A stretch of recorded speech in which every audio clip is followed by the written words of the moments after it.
Olá, sejam bem-vindos ao PodCrea, podcast do CREA Paraná. Estamos gravando diretamente do Show Rural, que acontece entre os dias 10 e 14 de fevereiro aqui em Cascavel. E por causa disso, os assuntos tratados são referentes ao agro, principalmente. Pensando nisso, convidamos o presidente da Frente Parlamentar da Agropecuária, deputado federal Pedro Lupion. Seja muito bem-vindo. Obrigado, eu que agradeço o convite. Obrigado pela oportunidade de falar com vocês, te cumprimentando o nosso presidente Ascari. Parabéns aí pelo trabalho do CREA. Obrigado, presidente, seja bem-vindo. Estamos também com o presidente Clodomir Ascari, engenheiro agrônomo. Agradecer aqui ao nosso deputado Pedro Lupion, que tem feito um trabalho excelente aqui, representa muito bem o estado do Paraná e nos dá a oportunidade de falar aí sobre o trabalho que faz e a defesa que faz aqui pela agricultura paranaense e, consequentemente, nossa agricultura brasileira, que, na verdade, serve de exemplo para tudo. Mas nós temos as nossas questões aqui que nós vamos tratar hoje. Eu preciso fazer um agradecimento ao nosso deputado e parabenizá-lo pelo trabalho que faz. Bom, deputado, começando com, acho que algo bem positivo para todo mundo, Plano Safra 2024-2025. Qual a sua leitura sobre o Plano Safra? Veja, nós temos um problema sério de crédito. Esse problema é algo que depende da economia, depende do governo federal, principalmente a equalização de juros, que é o dinheiro que sai dos cofres do governo. O plano 24-25 acontecendo agora, com uma certa dificuldade de acesso a crédito, justamente por essa volatilidade do câmbio e, mais do que isso, as questões de juros, né, os juros aumentando, ou seja, a equalização fica mais cara a cada momento. E a questão da inflação, né, subindo todos os dias. Tem que lembrar que nós estamos num período de colheita. As pessoas acham que com a alta do dólar o produtor rural está se beneficiando muito, que vai ser maravilhoso vender com o dólar alto, mas a gente tem que lembrar que a próxima safra a gente precisa plantar, e para plantar precisa dos insumos que são lastreados em dólar. Isso aí custa muito mais caro, sem contar o preço exorbitante, que é um problema que a gente precisa enfrentar, o preço exorbitante de frete. Estamos com um problema sério, estamos com pouca frota, temos dificuldade de escoamento, dificuldade de infraestrutura. Aliás, um tema bom demais para o CREA tratar, dificuldade de infraestrutura que nós temos. E a gente não tem como ser grandes players mundiais de commodities, principalmente de grãos, se a gente não tem armazenagem, não tem irrigação e não tem escoamento. Então, o Plano Safra ele é importante, mas ele não é tudo. Uma preocupação enorme no Plano 25-26. Nós começamos a planejar agora, temos forçado muito a mão com o Ministério da Agricultura e com a Fazenda para tentar buscar de onde vão sair esses recursos, com um desafio enorme, de um déficit público gigantesco,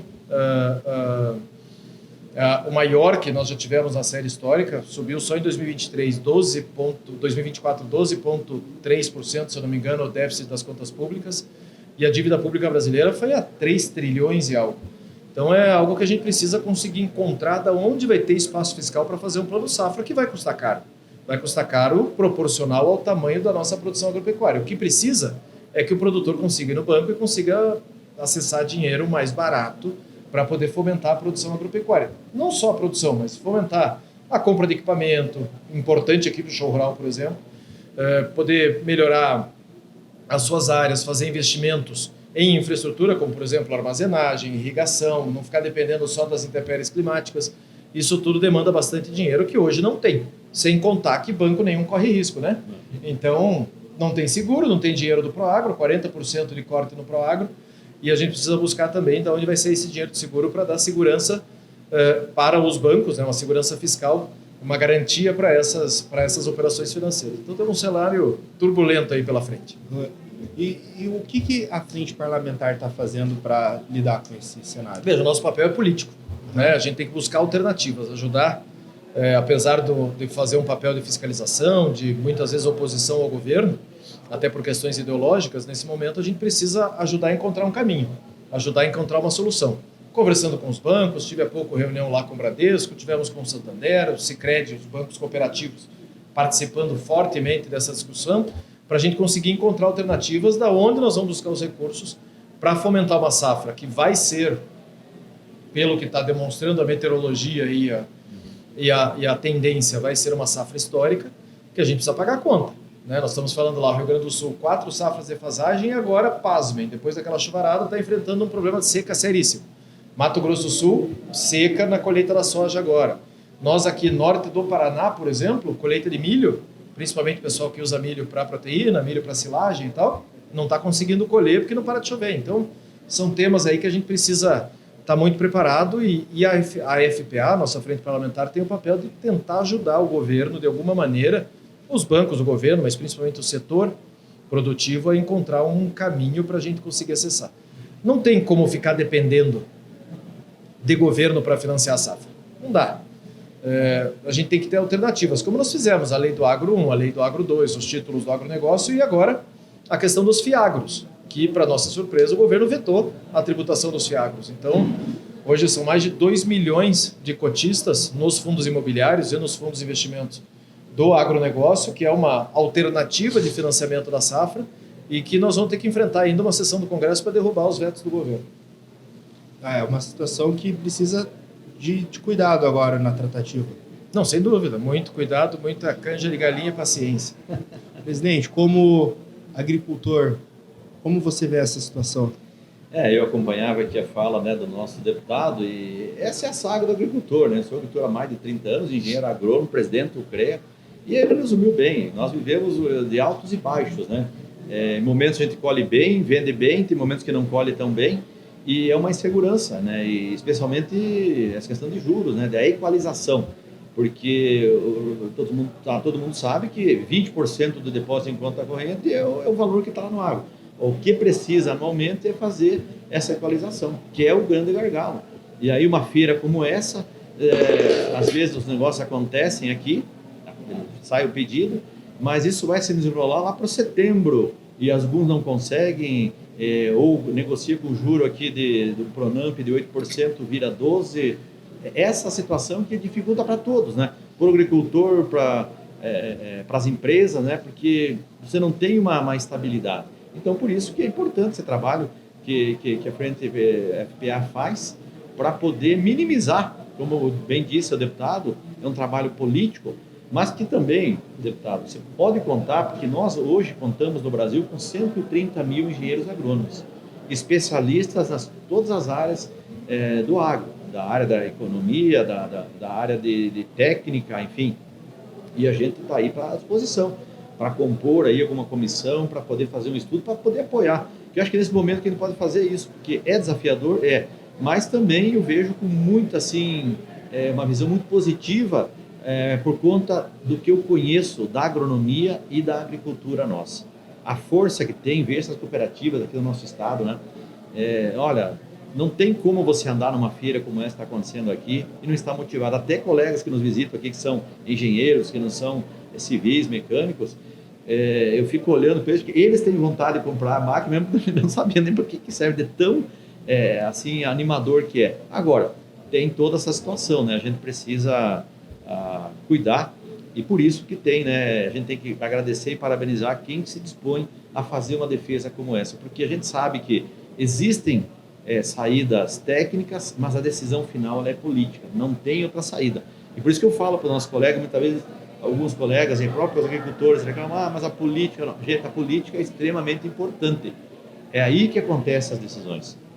E aí nós precisamos resolver dessa maneira. Iniciar uma conversa tecnicamente, mas ter habilidade para saber como dar o encaminhamento político, que é o trabalho que os deputados fazem lá, muito bem coordenado aqui pelo nosso deputado Pedro Lupion. Deputado, uma outra pergunta agora sobre a delimitação de terras indígenas. A gente tem um problema que está acontecendo aqui no Paraná, nas terras de Guaíra e Terra Roxa, cidades que é meio sério e preocupa os produtores rurais. Como que essa questão é vista pela frente parlamentar? Nós estamos fazendo tudo que é possível dentro do legislativo. Tudo que é possível. Nós aprovamos a lei do marco temporal, nós conseguimos maioria absoluta, foi vetado pelo governo Lula, nós derrubamos os vetos, conseguimos vencer, a lei está vigente, ou seja, ela é válida, ela foi promulgada, a lei está valendo, ou seja, não pode demarcar sem indenização prévia de terra nua e de benfeitoria e sem a concordância do produtor, além da indenização. Então, isso está valendo hoje. Isso foi judicializado, está no Supremo Tribunal Federal, foi criada uma comissão de conciliação. Essa comissão de conciliação eu faço parte, inclusive, nós temos sessão agora na próxima segunda-feira para deliberar o que vai ser decidido ali dentro. Uma preocupação enorme em manter o marco temporal. Se nós perdermos essa questão dentro do Supremo, que eu acredito que é possível perdermos, não tenho Do jeito que está o Supremo hoje, eu não tenho expectativa positiva nenhuma ali dentro, então vamos ter que fazer esse enfrentamento. Nós temos uma PEC, que é a PEC 48, tramitando para constitucionalizar esse tema, e mais do que isso, nós estamos alertando, mostrando quais são os problemas. Quando o ministro Fachin assume interinamente a presidência do Supremo Tribunal Federal, lá de 23 para 24, no Natal de 23 para 24, finalzinho do ano, e suspende todas as ordens de reintegração de posse e manda demarcar as áreas, cria-se uma confusão ali, um sentimento de injustiça na população da costa oeste do Paraná e do sul do Mato Grosso do Sul. Paraguaios que não são brasileiros e que não teriam direito a terras aqui no território brasileiro entram aqui, se cadastram como indígenas brasileiros no escritório da FUNAI e vão lá tentar tomar a terra dos outros. Isso está acontecendo por ordem do Supremo Tribunal Federal e do Ministro da Justiça, a Força Nacional protegendo os invasores e não os proprietários. Proprietários com o CAR e com os documentos das áreas suspensos, não podem nem financiar a safra. Então a gente está trabalhando, fazendo tudo o que é possível ser feito, nós estamos fazendo. Mais do que isso, semana passada o governo publica um decreto dando poder de polícia para a FUNAI, ou seja, criando uma milícia no campo, literalmente. Uma milícia ideológica para patrulhar os produtores e para atrapalhar a nossa vida e contra o direito de propriedade. Então nós não admitimos de jeito nenhum, estamos fazendo já os PDLs, que são os decretos legislativos, para suspender essa portaria, esse decreto, e buscando todas as alternativas que nós podemos buscar dentro dos meios legislativos para resolver essa questão. Como também já judicializamos todos os temas para que a gente consiga fazer esse enfrentamento das ONGs, dos partidos de esquerda e principalmente dos mais ideológicos nessa questão indígena. Presidente, alguma opinião sobre esse assunto? É difícil dar uma opinião num assunto como esse, né? Como o deputado aborda, né? Porque a gente tem um entendimento claro disso e o que mais preocupa para nós é essa insegurança jurídica que isso, imagine, você viver num ambiente em que você está programado, porque o agricultor, ele faz o planejamento a médio e longo prazo. Ele não faz o planejamento por uma semana. Ele tem planejamento e, inclusive, ele contrai as dívidas dele também, pensando numa expectativa a médio e longo prazo. E, na medida que ele bloqueia esse crédito, limite acesso aos créditos, imagina a situação em que isso está. Então, isso precisa ser resolvido. Mas a gente também tem a confiança e sabe do trabalho que tem sido feito nesse sentido. Preocupa, acho que o assunto que mais preocupa hoje é a nossa agricultura paranaense, imagino que seja esse, e a gente acompanha e também não temos muito o que fazer, a não ser ter pessoas aqui que entendam e que façam essa defesa, o contraponto pelo menos, né? Porque tem que entender que ali tem agricultores que cumpriram com a sua obrigação, fizeram um CAR, um georreferenciamento, enfim, tudo que tinha, que a lei foi solicitada, eles atenderam. E agora, de uma hora para outra, a situação vai para esse lado. Então, é um caso realmente que a gente tem uma preocupação e acompanha. E na medida que for possível, tiver uma demanda nossa, a gente está à disposição também. Mas entendemos que agora é uma questão jurídica e parlamentar que precisa ter resolvida lá, o Supremo e tal. E, de novo, o deputado aí tem esse papel aí de nos defender aí. Sem contar, presidente, para nossa vergonha, como paranaenses, a Itaipu Nacional se servindo, se prestando o papel de fazer especulação imobiliária na região e anunciando que vai comprar as áreas para assentar os indígenas, para demarcar os indígenas, sem a concordância dos proprietários, prometendo uma expectativa que sabe que não vão conseguir cumprir, anunciando, se não me engano, 240 milhões de reais para comprar 3 mil alqueires aqui de terra roxa, de terra produtiva, com altíssimos índices de produtividade, que a gente sabe que o custo é maior do que isso. Então, infelizmente, tem toda uma questão ideológica por trás do partido, do governo e tal, que estão usando os nossos agricultores como bucha de canhão, literalmente. O deputado se posicionou contra esse poder de polícia dado à FUNAI, né? Então o produtor da região pode ficar tranquilo que as ações estão sendo tomadas. Sim, nós vamos derrubar esse decreto. Primeira oportunidade para votá-lo, nós vamos derrubar. Já inclusive ontem combinamos com o presidente da Câmara e com o presidente do Senado, Davi Alcolumbre e Hugo Mota, para que eles pautem com máxima urgência para a gente poder derrubar esse decreto. Na nossa conversa, você citou que são alguns paraguaios que estão ocupando grande maioria, 90%. A região ali. Isso tem a ver também com a proximidade da fronteira, né? Eles dizem que era a tal da nação Guarani, que não tem a delimitação geográfica do país colonizado, vamos dizer assim, que seria toda uma nação guarani, que eles teriam direito a isso. Mas, na verdade, eles são... Tem foragidos da justiça, tem gente que está com problema lá no Paraguai que foge para cá para se esconder. O PCC está usando esses acampamentos para traficar droga, a polícia já prendeu toneladas e toneladas de droga nesses acampamentos. Estão invadindo uma área na cidade de Guaíra que chama Eletrosul, que é um bairro da cidade de Guaíra, que estão ali próximo do comércio, causando maior transtorno ali para as famílias. Então a gente sabe que tem muita gente que não presta nesse meio. Se tem gente que tem direito, está sendo contaminada. Os originários ali da região, os próprios caciques que já estavam na região antes, criticam esse tipo de atitude. E infelizmente a autodeclaração é permitida desde 2004, se eu não me engano. E as pessoas vão lá, fazem um documento na FUNAI dizendo, como você pode fazer, eu posso fazer, qualquer um pode fazer, dizendo que é originário da região e se julgam no direito de poder tomar a terra dos outros. Isso não dá para admitir, em pleno 2024, a gente ficar tratando de direito de propriedade em segurança jurídica. Falando em propriedade de terra e faixa territorial, a gente tem 150 quilômetros aí de faixa territorial do Paraná, que são 139 municípios. E muitos produtores estão com dificuldade de chegar nos cartórios, da documentação exigida. O que está sendo feito em relação a esse assunto? No governo anterior, nós tínhamos isso muito bem encaminhado, as faixas de fronteira, né, que seria a regularização fundiária desses imóveis. Tem uma questão histórica, né, tem uma questão lá de trás, de como foram colonizadas essas regiões. Eu falo conhecimento de causa, sou bisneto do Moisés Lupion, que foi um dos grandes colonizadores aqui do estado, que trouxe muita gente aqui para a região oeste e que usou as terras do estado para titular para paranaenses, efetivamente. E isso ficou ainda um gargalo importante nisso, ficou ainda uma demanda grande na regularização desses terrenos, como Roraima está fazendo, como Rondônia está fazendo, como outros estados estão buscando, Mato Grosso do Sul e tal. Aqui no Paraná, no governo passado, a gente tinha um plano muito bem feito de regularização dessas áreas. Hoje existe uma questão ideológica dentro do INCRA também, né? Não existe interesse nenhum desses movimentos que estão ali ocupando o INCRA hoje, a maioria da diretoria do INCRA é do MST, eles não querem que sejam reguladas essas áreas, né? Então, a gente precisa ficar correndo atrás com os nossos produtores, de tentando documentar, tentando resolver as demandas jurídicas para conseguir garantir efetivamente o direito de propriedade dessas áreas. Na prática, o que isso significa para o produtor? Para o produtor, na prática, é que nós estamos fazendo a defesa deles o máximo possível, orientando quando é possível e alertando quando o INCRA está errado e que precisa fazer a regularização das áreas. Conseguimos aprovar uma lei agora, meados do ano passado, sobre a regularização das faixas de fronteira, vetos também. Nós temos agora que apreciar esses vetos e conseguir fazer ela valer para facilitar a burocracia aí para a titulação dessas áreas. Presidente, essa situação ela afeta bastante os engenheiros agrônomos também, né? Porque os engenheiros agrônomos nesses todos os municípios aí é o que viabilizam os créditos, enfim, investimento, custeios, né?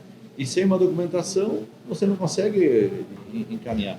E o que é mais, assim, ao longo do tempo, a experiência o que a gente viveu, tivemos um momento que tinha o CISLEG, que ia resolver todos os problemas nossos, e custava caro. E alguns foram lá, vamos resolver de uma vez e fizeram. Aí depois entrou, isso aí caiu em desuso, não serviu para nada. Depois veio aí o Código Florestal, resolvido, tudo bom, pacificado. Aí um momento, olha, não é bem assim. Não tem nem análise do cara hoje, né? Aí que tá, eu vou chegar ali. Aí vamos lá, vamos discutir a Mata Atlântica de novo, tá, tudo bem. Aí vamos fazer o CAR, autodeclaratório e tal. Até hoje, eu não tenho muito preciso esse número, mas deve ter o quê? Uns 5% se tiver de homologado. No país inteiro, só o estado de São Paulo que fez a lição de casa, ninguém mais. Isso não é culpa do produtor, é culpa do estado que não faz.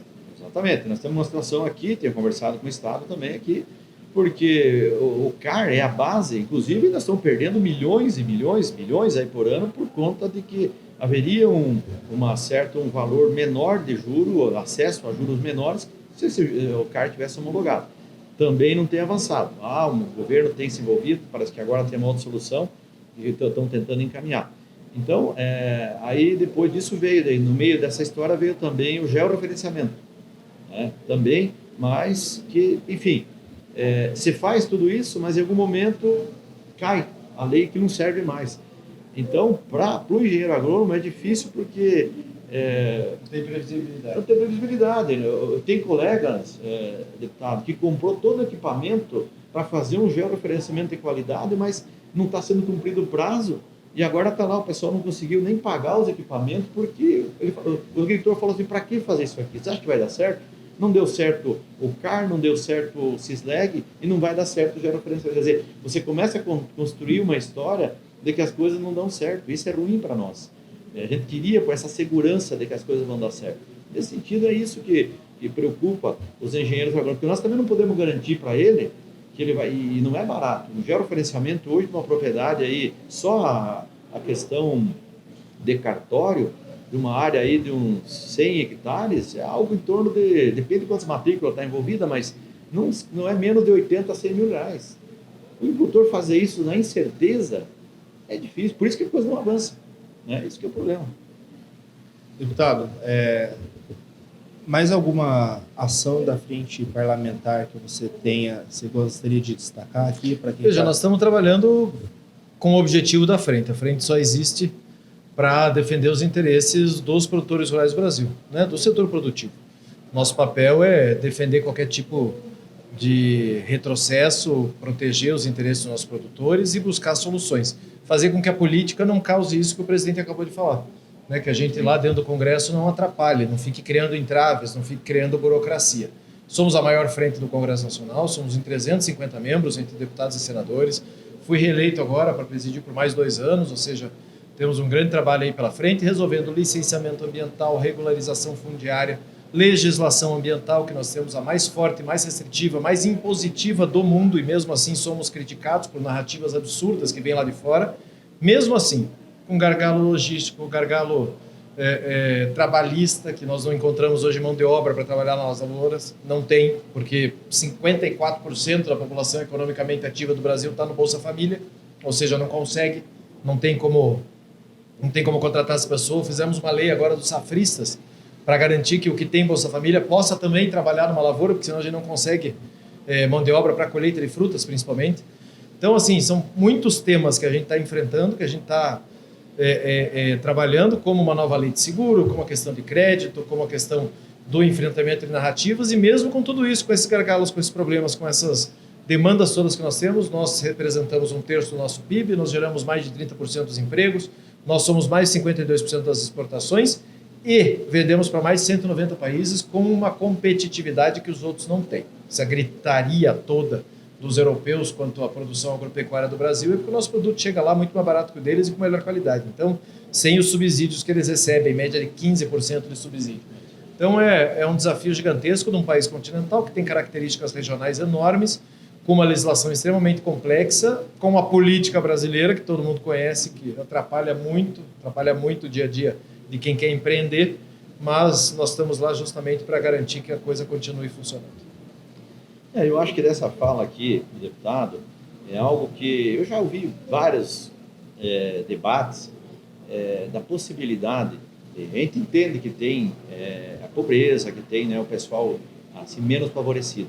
Mas eu acho que a gente conseguisse avançar, deputado, para que essa população possa registrar a carteira dele no trabalho e manter o Bolsa, enfim, algum benefício que ele tenha, eu acho que já seria uma grande diferença, porque a gente vai agregar, vai aumentar, vai melhorar a qualidade de vida dele. Presidente, esse é o PL 715 do ano passado, nós já aprovamos ele na Câmara, está no Senado hoje, o relator é o senador Bagatoli, para a gente correr com ele para que o trabalhador volante, né, o que é trabalhador temporário, seja na lavoura, seja na construção, seja no comércio, em qualquer lugar, ele consiga manter, porque infelizmente tirar o benefício a gente não vai tirar.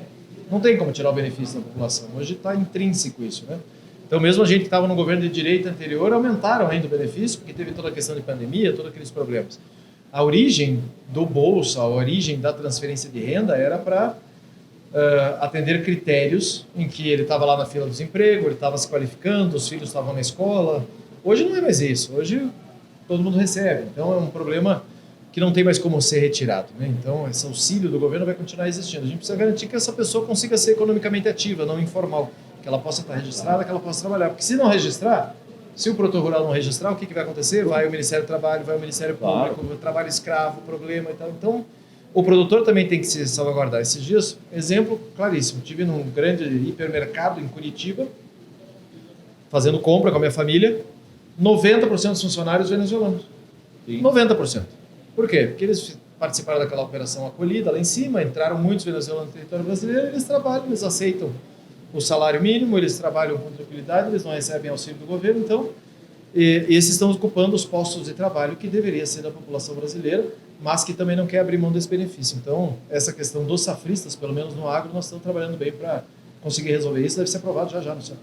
Ótimo, isso aí é uma boa, porque... Como o PT contra, tá? Só detalhar isso, que vamos ter veto no governo, vamos ter que trabalhar contra de novo. Mas é uma pena, porque eu acho assim, a ideia é aumentar a renda, mas aumentar trabalhando, como você falou, sendo... eu não consigo imaginar que a pessoa tem uma autoestima sem trabalhar, recebendo a vida inteira. E recebendo um valor que ele não vai conseguir construir um futuro com aquilo ali. É a geração do nem, né? Nem trabalha, nem estuda e espera a coisa cair do céu. Eu acho que aí a gente tem que pensar bem mesmo, descartando qualquer ideologia, mas tem que repensar mais. Eu acho que também tem avançado. E eu acho que essa é uma situação que a gente vive. E isso não é só para quem tem muita mão de obra com fruta, hortifruti, né? Mesmo os demais produtores aí, hoje ele tem que pagar um salário muito bom para poder ter um profissional que vai a família junto, geralmente, ele não vai sozinho, né? E fora que você tem que ter uma boa internet, que nós temos esse outro problema, né? Que a nossa conectividade, embora que o Paraná tenha avançado, a gente vê as iniciativas aí, mas sem uma boa conectividade, a gente não retém também pessoas morando lá, e isso nós também temos que repensar, né, deputado? Acho que isso é uma coisa que mesmo não é mais um luxo, é uma necessidade, porque 15% das nossas máquinas hoje aí já tem um estudo que é de tecnologia para você precisa de conectividade, né? E como você não tem essa conectividade, você não usa. E também você não consegue reter os seus colaboradores lá se você não tem uma internet, que é digno, eu acho certo. Mas precisamos avançar na conectividade também, né, deputado? Sem dúvida, esse é um ponto importante. Eu acho que todas as tecnologias que vêm, principalmente conectividade, que hoje até o maquinário já está vindo preparado para isso, a gente precisa garantir que chegue no campo, né? Aliás, estamos numa briga enorme com a Anatel, porque, infelizmente, por uma questão ideológica, também estão criando um monte de entraves para o Starlink. O Starlink tem convênio com várias dessas montadoras de tratores que estão aqui e que já tem o sistema acoplado. Então, vamos lá, mais uma briga ideológica para vencer. Porque a Starlink, eu tive a oportunidade de ser secretário municipal, secretário de Agricultura e Meio Ambiente, um período aí de 8 anos. E eu consegui fazer uma rede na época para conectar. Mas ainda com aquela dificuldade, rádio. Agora, com essa tecnologia, está muito fácil. Muito fácil. Mas tem que liberar esses entraves, né? Senão também não adianta. Você tem uma facilidade, tem o equipamento e a burocracia, ou enfim, essa questão aí política não deixa acontecer. Porque isso também vai fazer uma grande diferença. Você tem uma agricultura de precisão. Isso incrementa um percentual considerável para a nossa. E tecnologia que existe, né? É isso que é o ponto. Bom, nosso programa chegou ao fim. Foram aí bons minutos de conversa. Deputado, muito obrigado pela participação. A gente agradece seu trabalho que está sendo realizado lá em Brasília e também sua presença aqui no nosso programa. Muito obrigado. Presidente, mais uma vez, muito obrigado pela presença, sempre enriquecendo o nosso programa com suas opiniões. Acho muito importante. E esse programa está disponível no Spotify. Nos ouçam através do seu player preferido e assistam no YouTube também. Abraço, até a próxima.